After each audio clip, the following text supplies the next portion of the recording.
प्यारे परमेश्वर, इस अच्छे से समय के लिए आपको धन्यवाद देते हैं। इस शाम के बाइबल वचन समय को भी आप आशीषदायक बना के दीजिए। इन वचनों को पढ़ते वक्त हमारे हृदय के पटियाओं में आप लिख दीजिए। यीशु मसीह के नाम से मांगते पिता, आमीन। व्यवस्था विवरण अध्याय 19।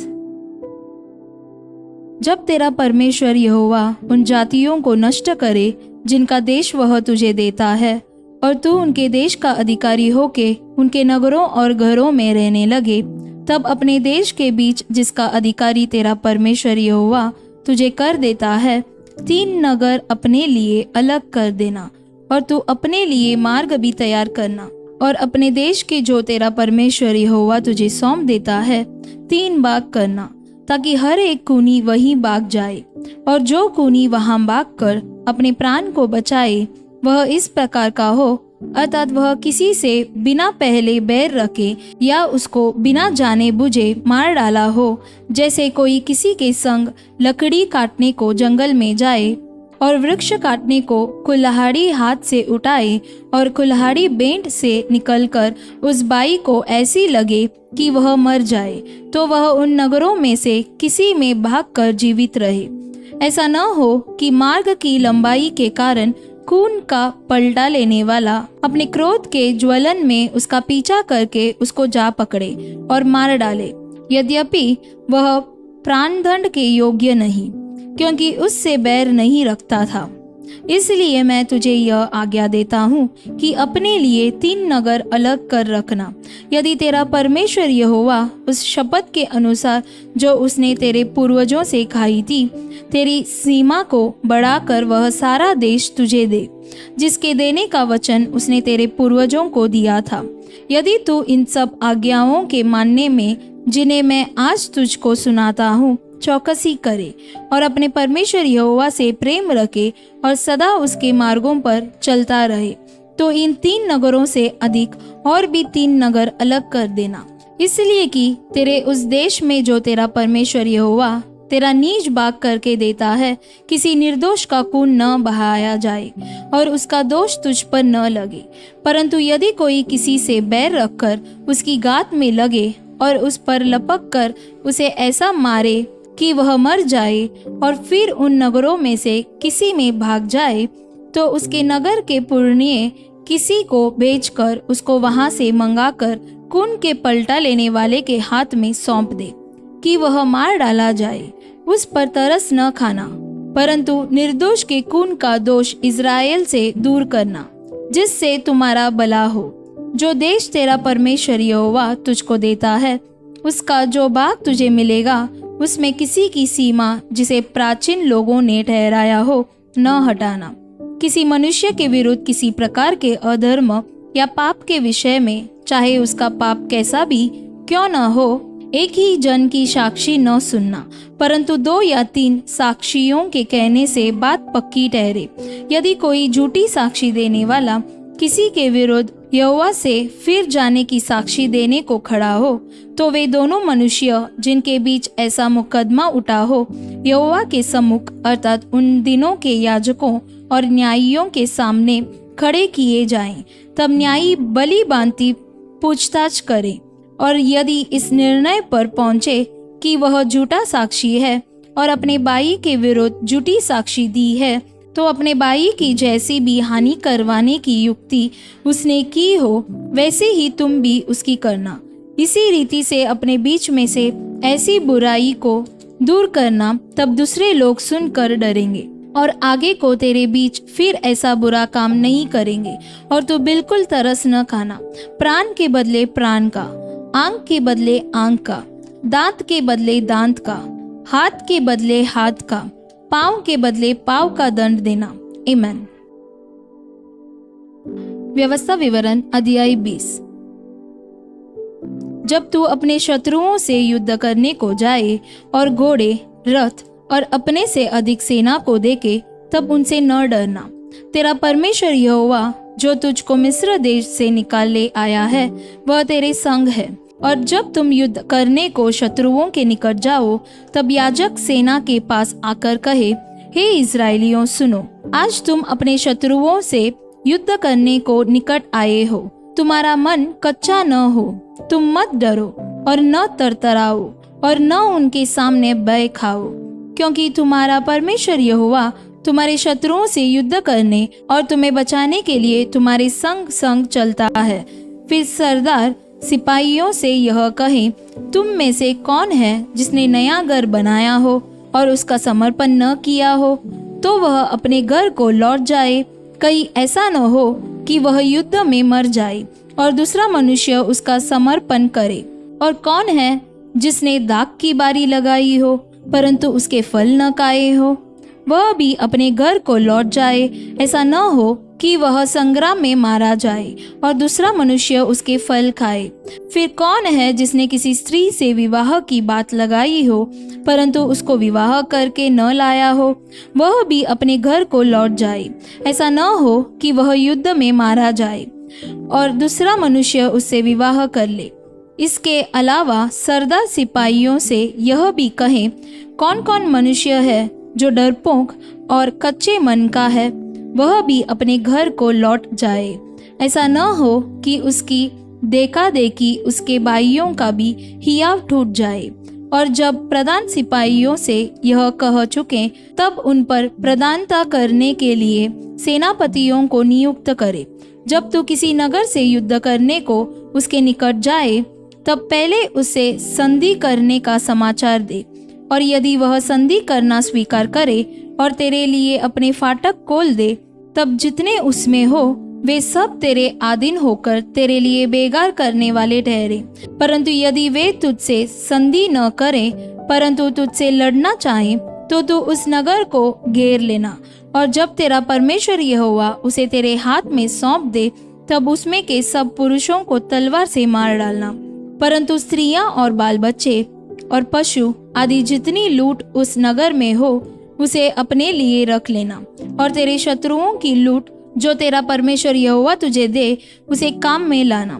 इस प्रकार उन नगरों से करना जो तुझसे बहुत दूर है और जो यहाँ की जातियों के नगर नहीं है, परंतु जो नगर इन लोगों के है, जिनका अधिकारी तेरा परमेश्वर यहोवा तुझको ठहराने पर है। उनमें से किसी प्राणी को जीवित न रख छोड़ना, परंतु उनका अवश्य सत्यानाश करना, अर्थात हितियों, एमोरियों, कनानियों, परिजियों, हबियों और यबूसियों को, जैसे कि तेरे परमेश्वर यहोवा ने तुझे आज्ञा दी है। ऐसा न हो कि जितने घिनौने काम वे अपने देवताओं की सेवा में करते आए हैं, वैसा ही करना तुम्हें भी सिखाएं और तुम अपने परमेश्वर यहोवा के विरुद्ध पाप करने लगो। जब तू युद्ध करते हुए किसी नगर को जीतने के लिए उसे बहुत दिनों तक घेरे रहे, तब उसके वृक्षों पर कुल्हाड़ी चलाकर उन्हें नष्ट न करना, क्योंकि उनके फल तेरे खाने के काम आएंगे, इसलिए उन्हें न काटना। क्या मैदान के वृक्ष भी मनुष्य है कि तू उनको भी घेर रखे? परंतु जिन वृक्षों के विषय में तू यह जान ले कि इनके फल खाने के नहीं है, तो उनको काट कर नष्ट करना और उस नगर के विरुद्ध उस समय तक घेराबंदी किए रहना जब तक वह तेरा वश में न आ जाए। आमीन। प्रेरितों के काम 26।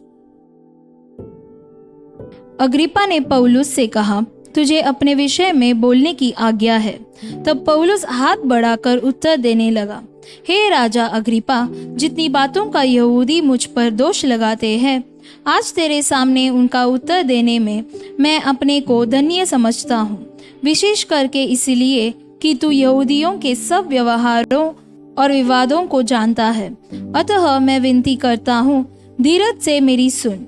मेरा चाल चलन आरंभ से अपनी जाति के बीच और यरूशलेम में जैसा था, वह सब यहूदी जानते हैं। यदि वे गवाही देना चाहें तो आरंभ से मुझे पहचानते हैं कि मैं फरीसी होकर अपने धर्म के सबसे खरे पंथ के अनुसार चला, और अब उस प्रतिज्ञा में आशा के कारण जो परमेश्वर ने हमारे बाप दादों से की थी, मुझ पर मुकदमा चल रहा है। उसी प्रतिज्ञा के पूरे होने की आशा लगाए हुए हमारे 12 गोत्र अपने सारे मन से रात दिन परमेश्वर की सेवा करते आए हैं। हे राजा, इसी आशा के विषय में यहूदी मुझ पर दोष लगाते हैं, जबकि परमेश्वर मरे हुओं को जिलाता है। तो तुम्हारे यहाँ यह बात क्यों विश्वास के योग्य नहीं समझी जाती?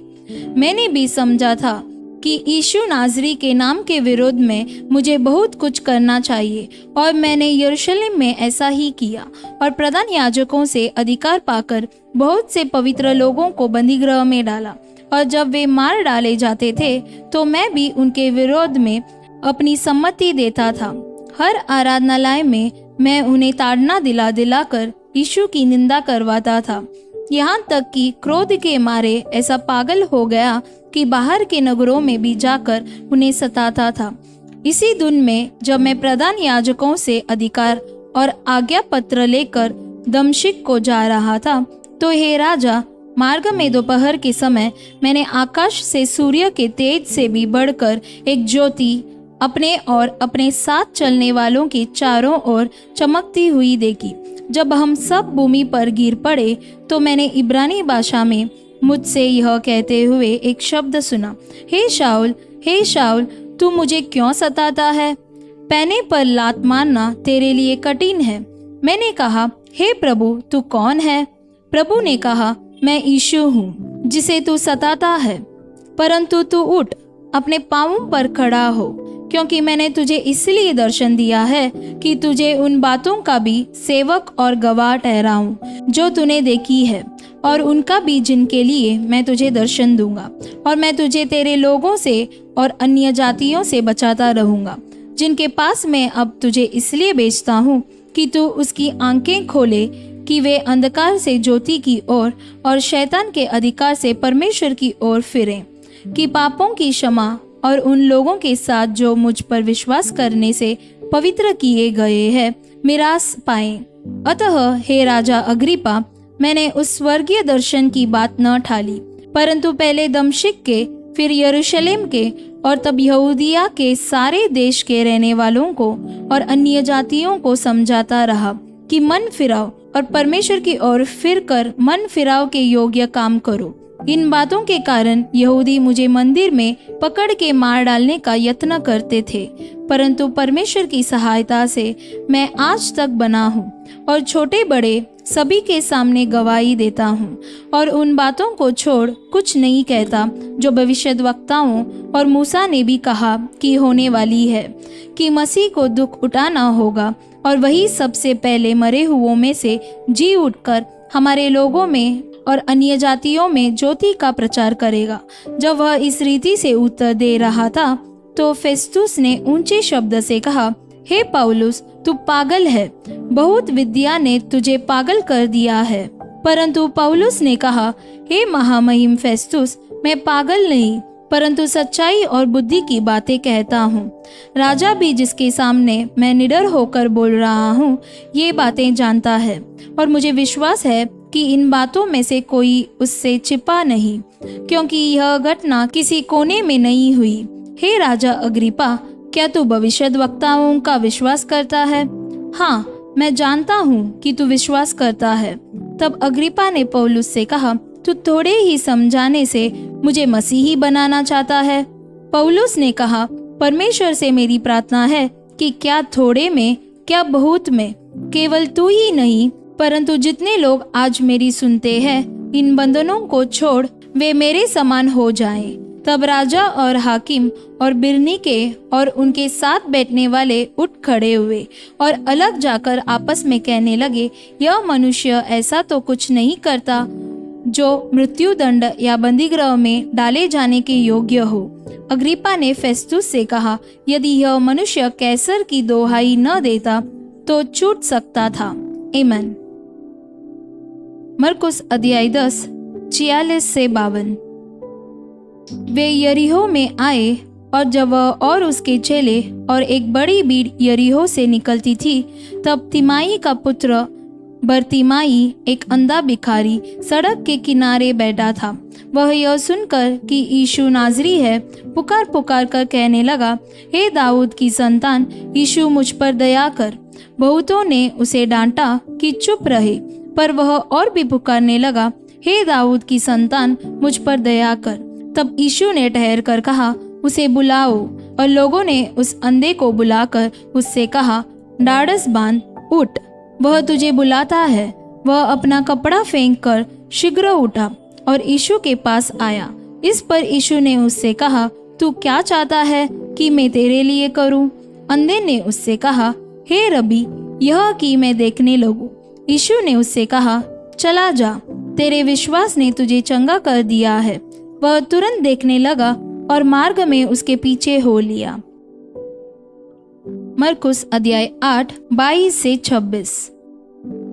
वे बैतसैदा में आए और लोग एक अंधे को उसके पास ले आए और उससे विनती की कि उसको छुए। वह उस अंधे का हाथ पकड़कर उसे गांव के बाहर ले गया और उसकी आंखों में थूक कर उस पर हाथ रखे और उससे पूछा, क्या तू कुछ देखता है? उसने आंख उठाकर कहा, मैं मनुष्यों को देखता हूँ, वे मुझे चलते हुए पेड़ों जैसे दिखाई देते हैं। तब उसने दोबारा उसकी आंखों पर हाथ रखे और अंधे ने ध्यान से देखा। वह चंगा हो गया और सब कुछ साफ साफ देखने लगा। उसने उसे यह कहकर घर भेजा, इस गांव के भीतर पांव भी न रखना। आमीन।